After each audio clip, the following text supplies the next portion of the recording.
पैसे दामदुप्पट करून कुणाला नको आहेत? 2 महिन्यामध्ये पैसे दामदुप्पट करून देतो अशी जर ऑफर तुम्हाला दिली तर तुम्हाला नकोय का? पण यातले सत्य काय आहे हे समजून घेणं फार गरजेचं आहे.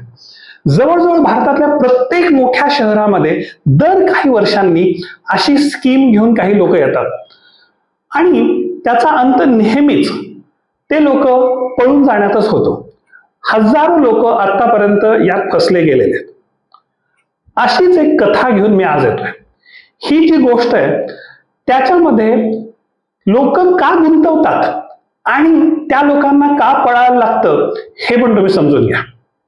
ही कथा संभाजीनगर म्हणजे पूर्वीच्या औरंगाबाद मध्ये घडली. सनराईज नावाची एक कंपनीने तिथे नवीनच ऑफिस उघडलं आणि त्यांनी दाराबाहेर बोर्ड लावले की तुम्ही कितीही रक्कम गुंतवलीत तरी आम्ही 2 महिन्यामध्ये दुप्पट करून देतो. सुरुवातीला तरी हा बोर्ड बघून फारसे काही लोक आले नाहीत, पण या कंपनीने एक 3-4 जे स्थानिक लोक तिथे अपॉइंट केले होते. या कंपनीचे 2 जे डिरेक्टर होते त्यांची नाव होती अय्यर आणि मिस्टर सेल्वा. या दोघांनीही त्यांच्याच गावावरनं एक 5-6 एम्प्लॉईज घेऊन आले होते, पण 3-4 लोक स्थानिक होते ज्यांनी काही एजंट्स आणले की जे एजंट्स नेहमी मार्केटमधनं इन्व्हेस्टमेंट्स गोळा करतात. असे खूप सारे लोक मार्केटमध्ये फिरत असतात. अशा काही लोकांना बोलवून त्या लोकांनी काही मेळावे घेतले, त्यांना त्यांची योजना समजावून सांगितली की कसं त्यांच्याकडे अशा काही इन्व्हेस्टमेंट योजना आहेत की ज्याच्यामुळे आम्ही हे तुमचे पैसे घेऊन खूप मोठ्या प्रमाणात बाहेर गुंतवू, त्यातनं आम्हाला इतके पैसे मिळणार आहेत की तुमचे पैसे आम्ही 2 महिन्यामध्ये दुप्पट करून देऊ. सगळेच लोक काही मूर्ख नसतात, पण तरी त्यात असे काही लोक असतात की ते म्हणतात 1000 रुपये देऊन तर बघू. काही लोकांनी 1000 रुपये इन्व्हेस्ट केले आणि ते वाट पाहत राहिले.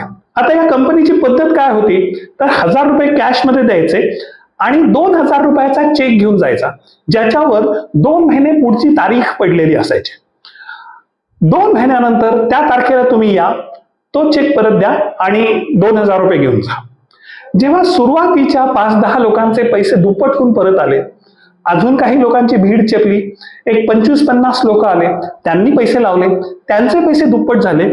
बातमी वाऱ्यासारखी पसरली आणि आता लोकांच्या रांगा लागून लोक पैसे गुंतवायला लागले. यात स्थानिक लोक होते, छोटे दुकानदार होते, कौटुंबिक लोक होते, काही विद्यार्थी पण होते. प्रोफेसर जोशी नावाचे तिथल्या एका कॉलेजमध्ये काम करणारे मराठीचे प्राध्यापक होते की त्यांना एक फ्लॅट घ्यायचा होता की ज्याची टोटल अमाऊंट होती 50 लाख आणि 12 लाख रुपये भरायचे होते. त्यांच्याकडे 2च लाख होते.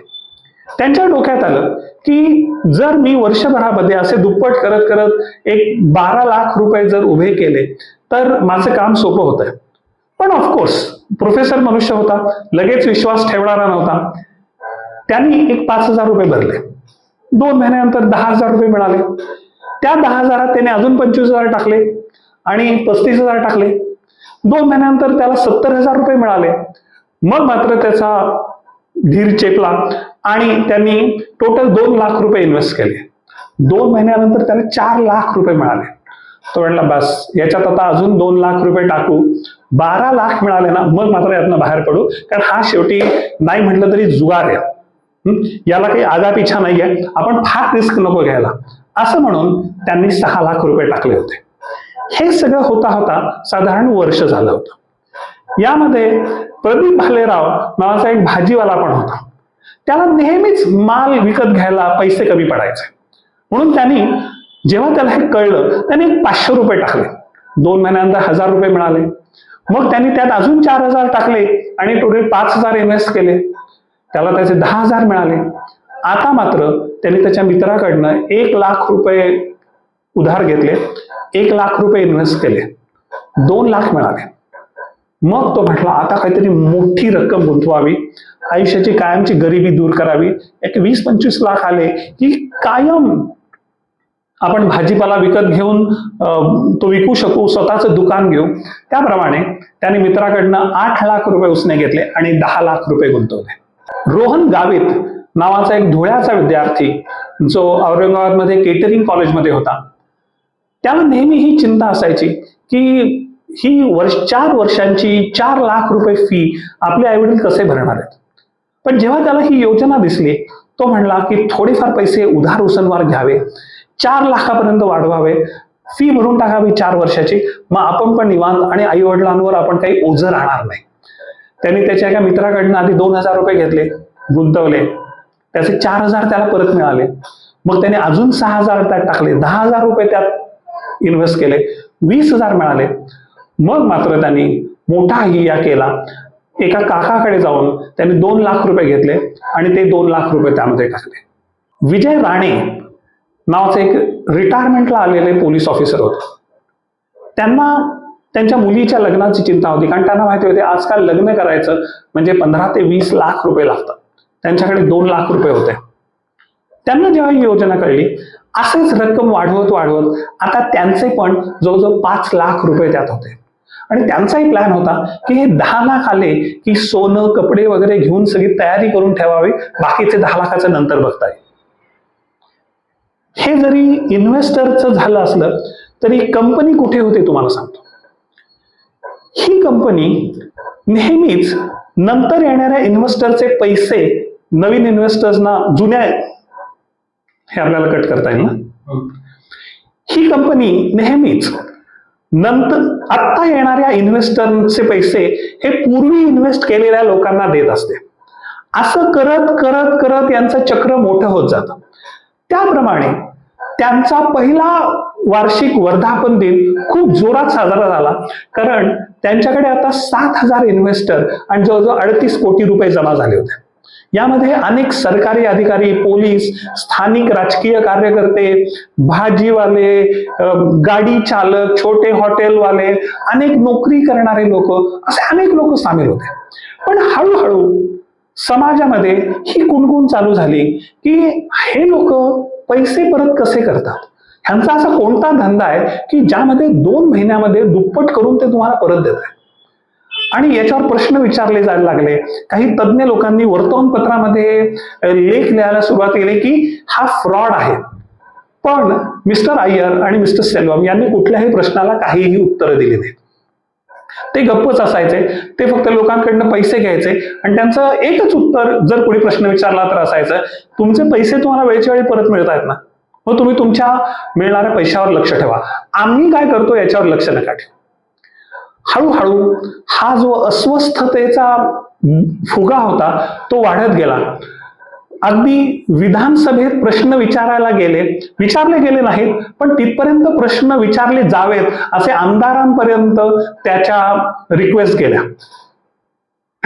असं असताना तिथल्या एका सामाजिक संस्थेनी, सनराईज कंपनीनी एका बंगल्यामध्ये आडबाजूला त्यांचं ऑफिस थाटलं होतं. अख्खा बंगला भाड्याने घेतला होता आणि त्यातले लोकही तिथेच राहत असत. एका सामाजिक संस्थेनी हळूहळू रोज त्यांच्या ऑफिस समोर एक 5-10 लोक मोर्चाला उभी केली, जी पुढे 200 पर्यंत गेले. ते लोक म्हणत होते की तुम्ही काय करताय हे आम्हाला स्पष्ट करा. पण कंपनीने कधीही स्पष्ट केलं नाही की ते हे पैसे कसे परत करत होते. यात अनेक पोलिसांचे पैसे गुंतलेले असल्यामुळे पोलीस पण फार जोरात कारवाई करत नव्हते, कारण पोलिसांना ही भीती होती की आपले पण पैसे गायब होते. त्यात एक दिवस राणे साहेब तिथनं चालले होते आणि त्यांनी या ऑफिस समोर हा जमाव बघितला. एकूणच वर्तमानपत्रातल्या कथा, त्यांच्या सिनियर्स कडनं झालेली चौकशी, त्यांच्या मनात चिंता निर्माण झाली की अरे हा सगळा जर असंतोष वाढत गेला तर हे लोक पळून जातील, आपलं जे 10 लाख रुपये परत मिळवायचं स्वप्न आहे ते राहून जाईल. म्हणून ते गाडीवरनं उतरले आणि त्यांनी त्या जमावातल्या लोकांना प्रश्न विचारायला सुरुवात केली. अरे तुला FIR करायची आहे का? FIR कर, नाही तर इकडून निघून जा, असं त्यांनी एकेकाला विचारायला सुरुवात केलं. त्यातल्या अनेकांचे स्वतःचे पैसे गुंतलेले असल्यामुळे त्यांनाही ती चिंता होती जी राणे साहेबांना होती. काही लोक नुसतेच बुरटे होते, असेच उभे होते, त्यांना काही FIR करायची नव्हती. पण राणे साहेब असं विचारत असताना एका माणसाने फोटो काढला आणि दुसऱ्या दिवशी त्या भागातल्या एका स्थानिक वर्तमानपत्रामध्ये फ्रंट पेजला त्यांच्या फोटो सकट बातमी आली की हे जे सगळं चाललंय ना, याला पोलिसांचा पाठिंबा आणि संरक्षण आहे. राणे साहेबांना ऑफकोर्स दुसऱ्या दिवशी DCP साहेबांच्या ऑफिसमधनं बोलावणं आलं.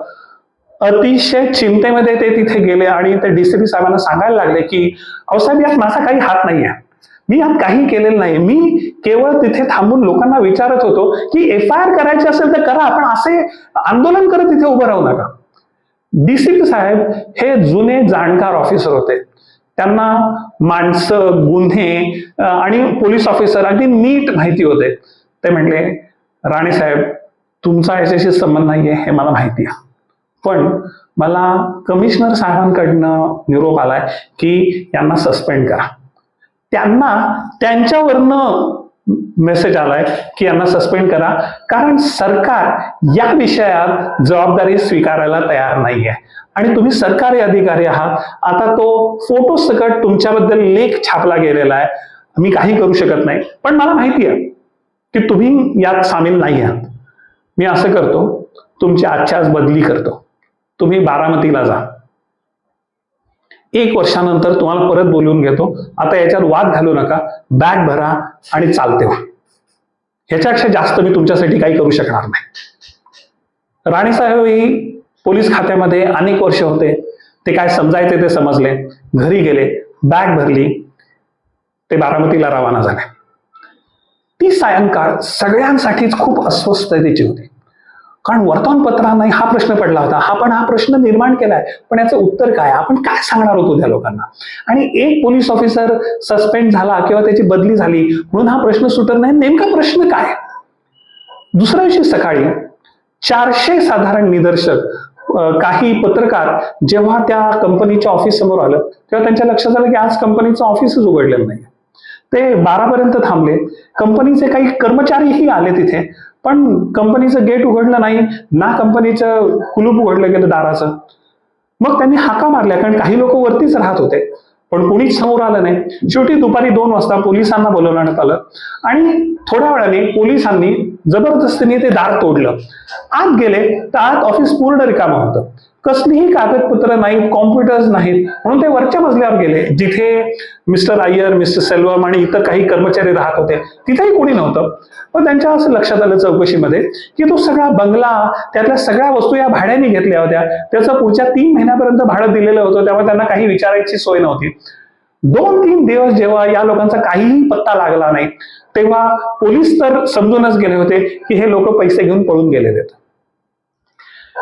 ज्या कागदपत्रांच्या जोरावर हा बंगला भाड्याने घेतला, त्याची जी कागदपत्र केली होती, त्यातनं जे काही पत्ता आणि नावं, फोन नंबर वगैरे जे समोर आले, त्याप्रमाणे असं कळलं की हे लोक मूळचे चेन्नईचे आहेत.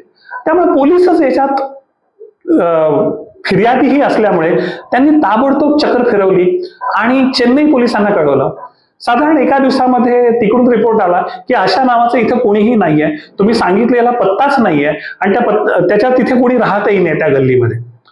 तेव्हा पोलीस तर लगेच समजले की हा फ्रॉड आहे, पण लोकांच्या ते पचनी पडायला अजून 3-4 दिवस गेले, कारण अनेकांची या इन्व्हेस्टमेंट सोबत मोठी मोठी स्वप्न जोडली गेली होती. काही लोक आयुष्यात उठले होते, कारण ती स्वप्न पूर्ण करण्यासाठी त्यांनी उधार उसनवार घेतले होते. आता त्यांना लोकांची तोंड चुकवायची होती.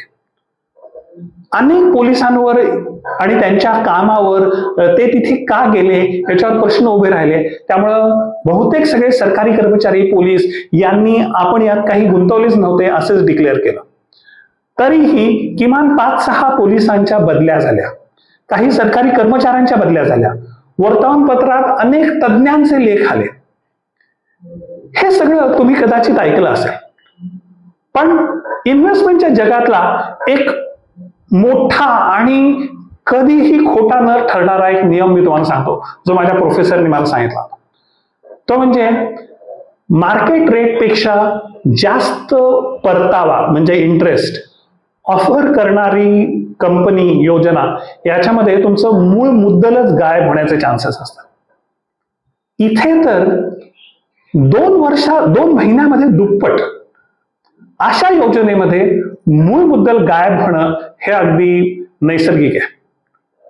असा कोणता फ्रॉड तुमच्या नजरेस आला तर कमेंटमध्ये जरूर द्या.